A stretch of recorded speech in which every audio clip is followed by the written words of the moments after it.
On entend que l'habit ne fait pas le moine, mais par moments, l'habit permet au moine de se mettre dans un état d'esprit. Pourquoi dans l'industrie du marketing relationnel, il y a une minorité de leaders qui réussissent mieux plus que la majorité de tous les leaders réunis? Tout simplement à cause de leur attitude. Ils ont pris le temps de développer année après année une attitude positive ou une attitude gagnante.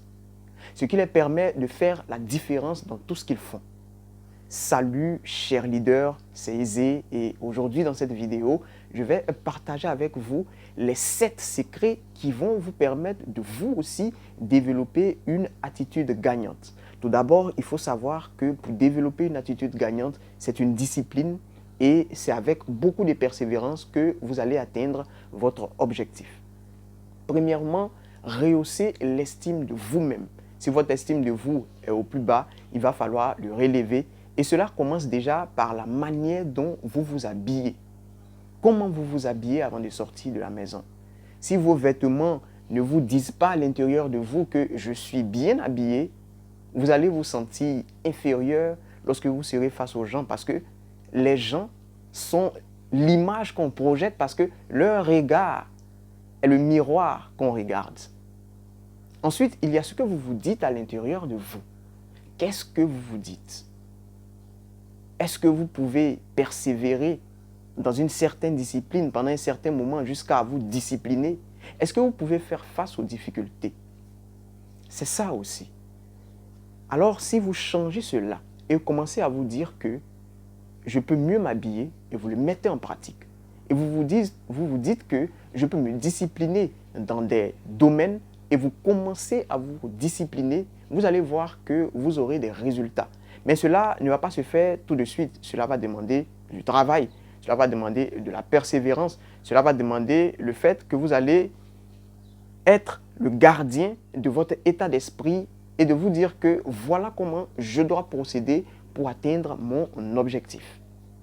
En deuxième position, c'est de faire régulièrement une activité physique et de prendre soin de votre alimentation. L'activité physique nous permet de nous sentir mieux à l'intérieur de nous-mêmes. Dans les anciens temps, nos parents chasseurs-cueilleurs faisaient de longues distances et devaient courir derrière les animaux dans la forêt pour pouvoir se nourrir. Alors il y a la douleur et ensuite il y a la récompense. C'est vrai, votre état d'esprit va vous dire je n'ai pas envie de faire du sport aujourd'hui parce que je suis fatigué, mais bannissez cet état d'esprit et faites le sport. Même si vous êtes fatigué, ce n'est pas grave, faites un peu, même si c'est de la marche ou vous devez aller courir, faites-le. À votre retour, quand vous allez entrer dans la douche, vous allez vous sentir mieux, vous allez vous sentir à l'aise et vous allez vouloir recommencer ensuite cela. Pareil pour la nourriture, il est crucial que vous suivez peut-être vos 3 repas. Si tout le monde n'a pas l'occasion de faire 3 repas, il peut faire ses 2 repas, mais c'est de structurer cela et se dire qu'à midi je mange et le soir à 19h je mange. Cela va vous permettre de vous synchroniser avec de nouvelles habitudes, ce qui va vous donner une attitude plus positive et vous dire que je peux m'autodiscipliner dans cela.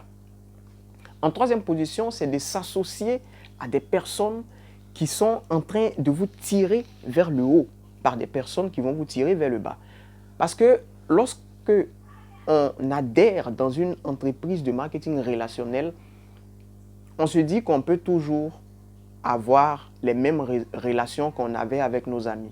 Et pourtant, ces personnes ne sont plus sur la même longueur d'onde que vous. Ce sont des personnes qui vont vous décourager. Ce sont des personnes que si vous continuez à parler avec eux de votre activité ou de ce que vous envisagez de faire, par exemple de vos rêves, ils vont vous regarder d'un air un peu bizarre. Ils vont se dire, il devient fou ce mec.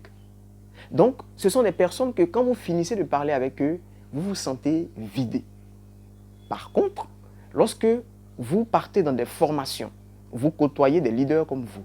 Lorsque vous lisez des livres, vous avez accès à des informations différentes. Lorsque vous partez dans des séminaires, vous vous réunissez avec des personnes qui ont le même état d'esprit que vous. Des personnes qui ont une attitude positive et ce sont ces personnes-là qui vont vous tirer vers le haut. Comme on le dit, on est la moyenne des 5 personnes que nous côtoyons. En quatrième position, osez rêver d'un avenir meilleur. Lorsqu'on est dans cette industrie, il est crucial de se dire qu'on va réussir. Parce que s'il y a des personnes qui ont réussi, c'est que vous aussi pouvez réussir. C'est ce qu'il y a d'intéressant, peu importe comment on définit la réussite. Si c'est d'avoir une voiture, il y a une personne qui a la voiture que vous voulez et c'est ce que vous appelez la réussite. Et pourtant, cette personne n'appelle pas cela la réussite. Alors, rêvez grand pour que vous puissiez atteindre un avenir meilleur. En cinquième position, ayez une mission personnelle et une vision de là où vous partez. Et écrivez-la. Parce que il arrive des moments où on est découragé et c'est normal, tout le monde se décourage. Même celui qui a l'attitude la plus extraordinaire se décourage. Mais son secret est que lorsqu'il est découragé ou il est bouleversé, il prend le temps de faire sortir l'énoncé de sa mission et de sa vision et il la relie. Ce qui lui permet de se remettre sur la même fréquence de son objectif. En sixième position, sachez exprimer votre gratitude. Aujourd'hui, nous sommes bombardés d'informations, que ce soit à la télévision, au supermarché, les panneaux publicitaires. Ils nous montrent ce qu'on n'a pas. Et pourtant, nous savons qu'on a plus que le matériel. On a nous-mêmes. On est en bonne santé. On a la famille, on a une femme, on a des enfants. On a de l'eau à boire, on a à manger. Et il y a des pays aujourd'hui qui n'arrivent même pas à avoir de l'eau à boire.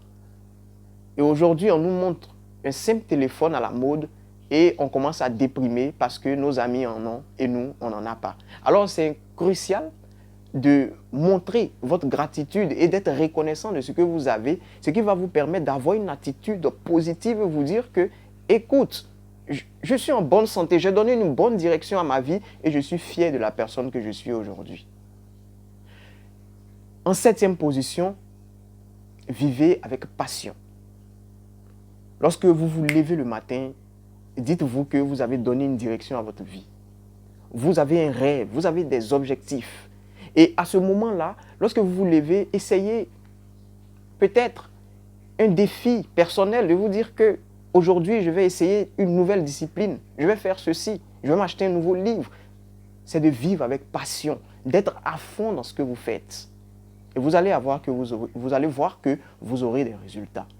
Alors si vous aimez cette vidéo et qu'elle vous a plu, n'oubliez pas de vous abonner pour ne pas manquer les prochaines vidéos. Ciao!